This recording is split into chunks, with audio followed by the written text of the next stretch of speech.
Pak Indra Utoyo. Silakan tepuk tangan untuk Pak Indra Utoyo, akan bicara tentang paradoks marketing.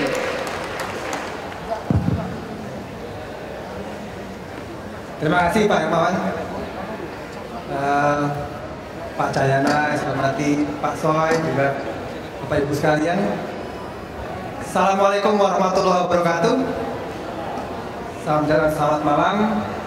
Ya, pada kesempatan mungkin 30 menit ke depan ini saya diminta Pak Arief Yahya mestinya yang ada di sini, tapi beliau karena pada saat yang bersamaan harus ada acara dengan Menteri Peranan Perempuan, lupa saya, Irina Gumular.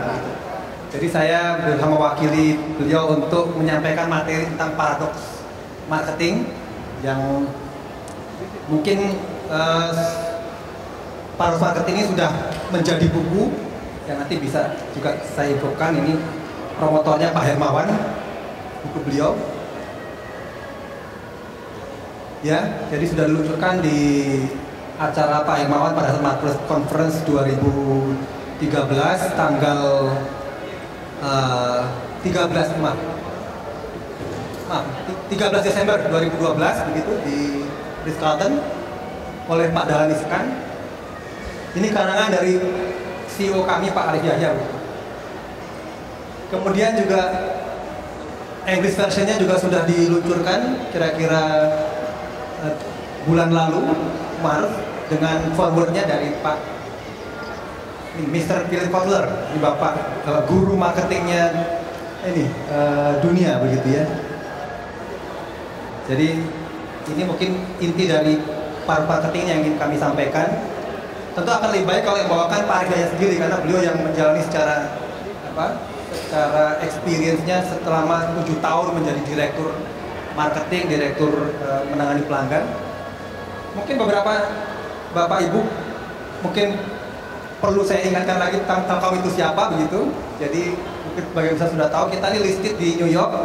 Nah, nanti case-case ini akan juga mewarnai dari ilustrasi dari paradoks marketing. Kita listed di New York begitu. Sekarang market kita sudah 24 miliar dolar. Kita memang masih belum nomor 1 di regional, kalah sama Singtel begitu ya. Singtel sudah di level 34 billion dollars. Aspirasi kita ingin menjadi 30 billion dollar companies ya. Nah, Telkom mempunyai aspirasi begitu. Visi kita adalah bukan lagi sekedar perusahaan telekomunikasi, tapi kita sudah menjadi perusahaan yang disebut dengan Times, Telecommunication, Information, Media, Edutainment, dan Services, disingkat Times. Dan aspirasinya kita juga ingin menjadi pemain di regional. Makanya beberapa inisiatif terakhir kita melakukan ekspansi internasional begitu. Nah, ini dalam missionnya kita ubah. Dalam update terakhir strategi sektoral kita menyediakan more for less. Nah, ini sebenarnya roh dari paradoks marketing. Bagaimana memberikan more value dengan cost yang lebih murah begitu. Dan aspirasi ke depan 2015 kita tidak lagi bicara revenue, tapi kapitalisasi pasar diharapkan bisa mencapai 30 billion US dollar. Ini adalah portfolio kita. Kita punya produk portfolio dibagi dari telekomunikasi, informasi, media, entertainment. Ada 18 portfolio dan ada 6 portfolio customer. Kita melayani personal, mobile, melalui Telkomsel.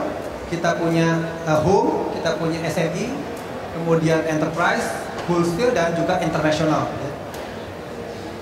Ini grup kita, mungkin ada anak perusahaan, ada cucunya juga. Sekarang udah total hampir 20 lebih di grup ini yang di dalam portfolio yang tadi Times ya.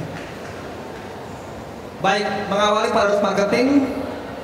Nah, ini mungkin kita belajar dari ada perusahaan begitu yang makin memberikan di giveaway, diberikan free, dia makin untung begitu. Nah, ini perusahaan ini hadirnya dari dunia internet. Kira-kira tahulah kita ya. Google. Dia ngajarin kita semua pola model bisnis yang baru yang kita lihat ini sebagai pendekatan paradoks. Karena the more free, the more profitable gitu. Facebook juga begitu, free begitu, tapi sekarang sudah value-nya 65 billion US dollar 3 kali dari Telkom.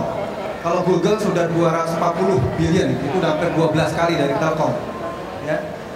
Sebenarnya katanya ultimate tertinggi, kebenaran tertinggi itu juga paradoks. Gitu. Katanya the more you give, the more you get. Kalau kalau mau kaya sedekahlah gitu kan. Kalau ingin sehat puasalah gitu. Jadi berawal dari akhir itu juga paradoks gitu ya. Kebenaran tertinggi itu paradoks. Nah, ini dibuktikan oleh perusahaan-perusahaan seperti ini. Itu berpikirnya memang mega, dimulai dari why. Kenapa dia hadir? Dia hadir Google untuk memberikan memudahkan orang mencari informasi di seluruh dunia dimanapun. Facebook juga membuat orang mudah untuk hubungan atau koneksi, membangun relationship dengan yang lain begitu ya. Ya, Pak Jokowi juga paradoks gitu. Makin egaliter, makin eksklusif gitu. Semakin malah merakyat, malah makin kelihatan eksklusif. Ini saya rasa paradoks terjadi begitu. Nah, ini kita ingin memberikan sharing apa yang kita sudah lakukan di company ini, dan paradoks marketing sudah memberikan hasil. Alhamdulillah kita dari sisi market cap hal ini sangat baik. Dalam waktu setahun terakhir kita tumbuh 70% market cap kita. Ini luar biasa begitu. Dan ini tentu dari disiplin-disiplin yang coba kita lakukan dalam hal bisnis dan juga tentunya marketing. Nah, mengapa paradoks marketing? Kita lihat industri ini ada perubahan yang sangat besar. Perubahan dari aspek lifestyle gitu. Kita lihat kita semakin digital begitu, semakin personal, semakin mobile, dan cepat sekali perkembangannya. Kita kadang-kadang lebih cepat dari yang kita bayangkan ini. Jadi kalau kita tidak memiliki pendekatan yang berbeda, kita tentu akan tidak relevan di dalam industri ini ya. Kita lihat di industri kita sendiri, sekarang mobile sudah melebihi 100%. Sudah jenuh sebetulnya, sudah mendekati jenuh ya. Tapi orang mempredik nanti satu orang 5 SIM card itu, karena iPad-nya punya SIM card, kemudian handphonenya juga punya begitu ya. Paling nggak orang punya berapa device nantinya ya. Ini kan 107%, tapi yang belum berkembang adalah di fixed line. Sementara di internet terus tumbuh, dan kita menjadi negara yang nomor 3 pertumbuhannya terbesar di dunia untuk internet. Sekarang sudah 53% rata-rata 5 tahun terakhir ya. Kita nomor 8 di dunia di dalam jumlah pengguna internet. Ini adalah area pertumbuhan ke depan. Nah, ini kita lihat ya, apa yang terjadi sekarang begitu cepat. Jadi kalau kita tidak dinamis, tidak cepat, pendekatannya tidak biasa-biasa saja, kita akan tidak relevan ya. Jadi harus membutuhkan pendekatan yang tidak biasa. Dan hasil yang luar biasa itu katanya harus dengan cara-cara yang tidak biasa. Kalau caranya sama, ya kita akan biasa saja. Karena bisnis itu katanya harus unusual. Kalau usual ya kita akan sama-sama aja dengan yang lain. Gitu. Nah, konsep paradoks ini kita diajarkan antara lain ini dari Stephen Covey.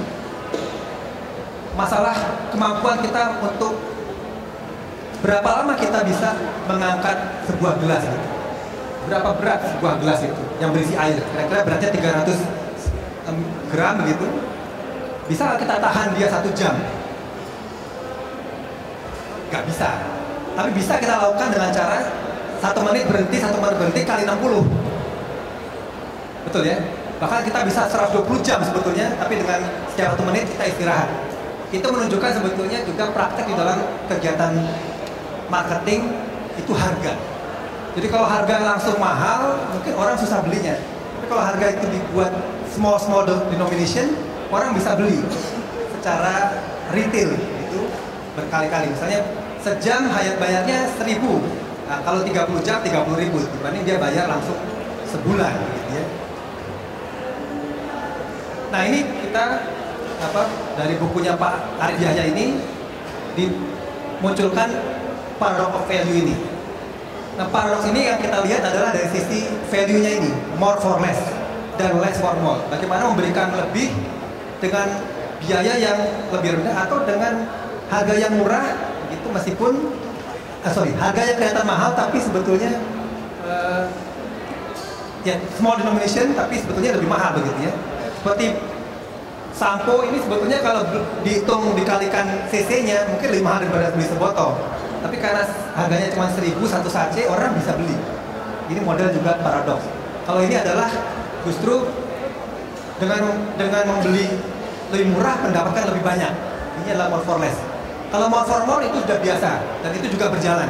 Seperti SQ itu mahal tapi bagus, nah, biasa gitu ya. Kemudian juga Apple, memang produknya syaratnya harus bagus sekali. Kayak Apple bagus sekali dan orang mau bayar mahal begitu ya. Atau yang less for less ini juga ada dan juga apa namanya akan menjadi praktik yang biasa.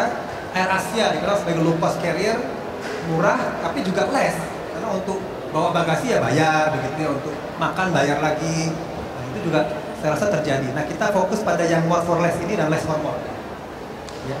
Ini yang kita lakukan di berbagai produk kita. Ya. Contohnya Speedy.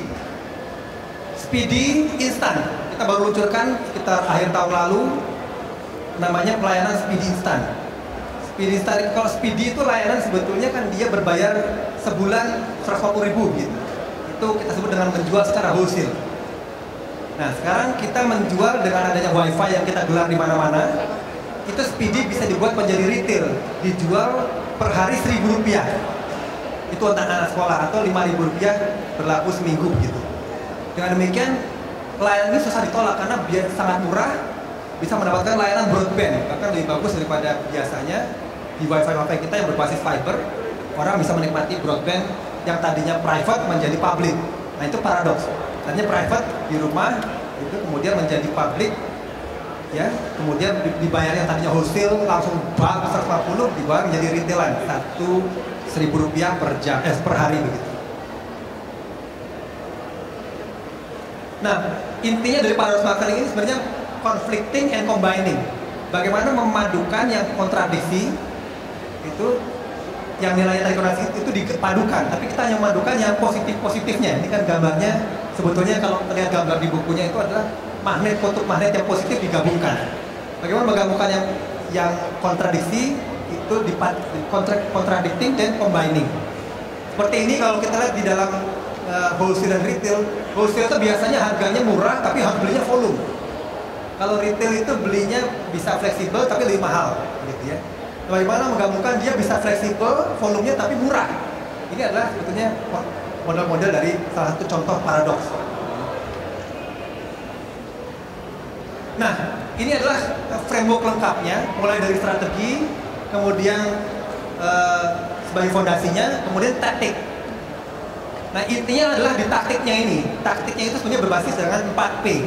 4P di marketing, yaitu produk, price, kemudian place, promotion. Nah, ini akan mewarnai strategi bagaimana menerapkan pendekatan paradoks di dalam sebuah offering. Memainkan taktik inilah yang sebetulnya nanti menghasilkan pendekatan-pendekatan yang tidak biasa tadi. Dimulai dari place, bagaimana tadinya private menjadi public, yang tadinya public menjadi private, dan seterusnya. Di sisi consumer, bagaimana tadinya consumer menjadi enterprise, dan tadinya enterprise menjadi consumer. Produknya commodity customization. Commodity itu generic, customization itu spesifik. Itu paradoks lagi gitu. Bagaimana memberikan sesuatu yang komoditi tapi spesifik. Itu bisa tentu dengan teknologi. Bagaimana setiap orang bisa diberikan perbedaan-perbedaan secara spesifik. Kemudian persepsi is more important than reality tadi. Dengan dijual Rp1.000 atau tadi sampo dijual Rp1.000, kesannya murah gitu. Tapi sebetulnya persepsi itu lebih penting dibanding reality ya. Kemudian low budget high impact, itu menggunakan social media yang sangat murah tapi efektif untuk bisa memberikan engagement atau linkage kepada pasar yang lebih besar gitu ya. Dan place ini community based, itulah titik moment of truth ketemunya producer dengan consumer. Itu community based channel partnership, di mana buyer as a seller.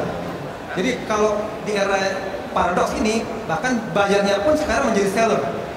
Ya, kita menjual layanan perbankan misalnya, aplikasinya dipakai di bank-bank menengah, nanti yang bayar adalah justru nasabahnya. Aplikasinya digunakan di banknya, tapi dibayar transaksi oleh B2C-nya, jadi B2B2C. Ya. Nah, nanti bagaimana mengkombinasikan leverage ini, ya tadi 4 leverage ini, produk, price, promotion, dan place. Intinya apapun yang sekarang ada di reverse. Kalau tadinya enterprise jadi consumer, retail menjadi wholesale, dan seterusnya. Ini beberapa contoh yang sudah kita lakukan, seperti misalnya dengan Telkomsel yang tadinya dia membeli secara retail begitu, kita enterprise-kan untuk layanan 07. Sekarang oleh Telkomsel dijualnya, dia beli bulk, terus dijual, Telkom dapat 175 rupiah, sisanya Telkomsel tumbuhnya 300%. Ini membalik saja, yang tadinya retail menjadi wholesale. Untuk flash contohnya, ini yang tadinya wholesale menjadi retail. Tadinya Telkomsel membeli bulk bandwidth begitu, yang mahal mungkin 100 juta. Sekarang dijual dengan cara Telkomselnya membayar kita PS market grow, pelanggannya pakai baru bayar. Nah ini kita dapat revenue sharing. Dengan demikian tumbuhnya juga cepat, BEP-nya 7 bulan. Ini contoh dari yang retail wholesale dilakukan paradoks. Gitu. Ini yang contoh lain di enterprise, bagaimana perusahaan-perusahaan rumah sakit begitu yang tadinya harus install hospital information system, kalau biasanya dia beli aplikasi mahal begitu, dengan cara ini dia tidak perlu membayar aplikasinya, dibayar dari setiap layanan yang nanti dinikmati oleh pelanggan, dengan cara bayarnya hanya 5 juta per bulan begitu, atau berdasarkan transaksinya, ya, jadi lebih murah. Dengan demikian dia bisa menerapkan sistem informasi di rumah sakitnya dengan lebih murah. Begitu. Ini yang tadi Pak, jadi WiFi ID kita akan menggelar 1 juta WiFi di mana-mana dengan speed instan tadi, ya, jadi bayar hanya 1.000 rupiah bisa menikmati 1 hari. Ya, di titik-titik hotspot yang ada di kita gelar sebanyak 1 juta, yang tadinya private menjadi public, yang tadinya retail wholesale menjadi retail. Bayarnya tadinya bulanan menjadi bayarnya per hari atau per jam. Ini yang kita lakukan di WiFi ID. Ini adalah layanan UCTV, ini layanan TV melalui internet dan layanan TV melalui DTH.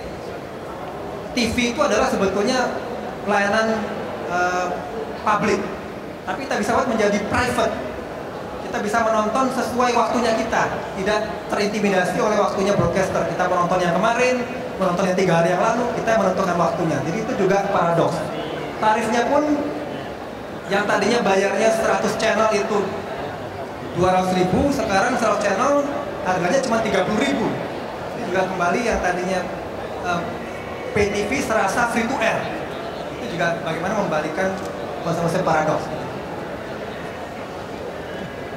Nah, jadi semakin banyak taktik atau yang kita pakai, P yang kita pakai semakin sulit ditiru orang dan semakin lebih kompetitif. Jadi kalau kita pakai 4P yang tadi semua, itu lebih susah ditiru. Kalau pakai 1P mungkin mudah ditiru. Kalau makin pakai 2P, 3P, dan makin 4P dia makin unik dan makin susah di-copy begitu. Terakhir, oh ya, ini ada toolkit yang diberikan di dalam bukunya Pak Arif Yahya, yang kita kalau ikuti untuk membimbing kita di dalam menerapkan paradoks marketing, mulai dari positioning kita sekarang di private atau di public, enterprise atau consumer dan seterusnya, kemudian recognize, do, terus di extend kepada penerapan dari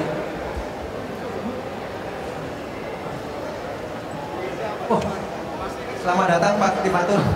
Mohon maaf Pak, sudah dimulai dulu. Ya. Baik.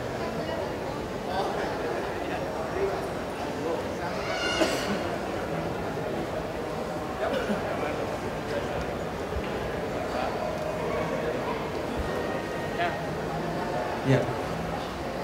Izin Pak, lanjut Pak. Baik Pak. Terakhir, jadi dalam penerapan paradoks tadi seperti saya sampaikan, paradoks itu adalah the ultimate truth, kebenaran yang tertinggi ternyata paradoks. Untuk bisa menerapkan paradoks memang harus dimulai dengan berpikir mega, berpikir beyond dirinya, berpikir bukan perusahaannya, berpikir bukan saja customer, tapi berpikir untuk community.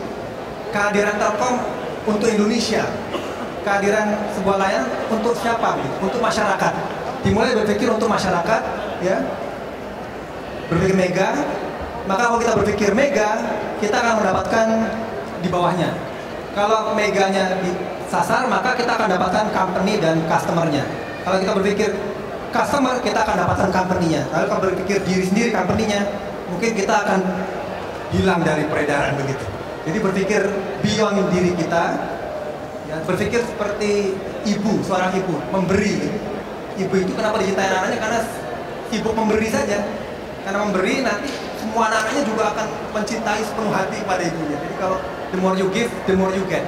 Berpikir untuk masyarakat, berpikir untuk orang banyak, insya Allah kita akan dapatkan hasilnya juga. Jadi berpikir mulai dari why, kemudian how dan what-nya.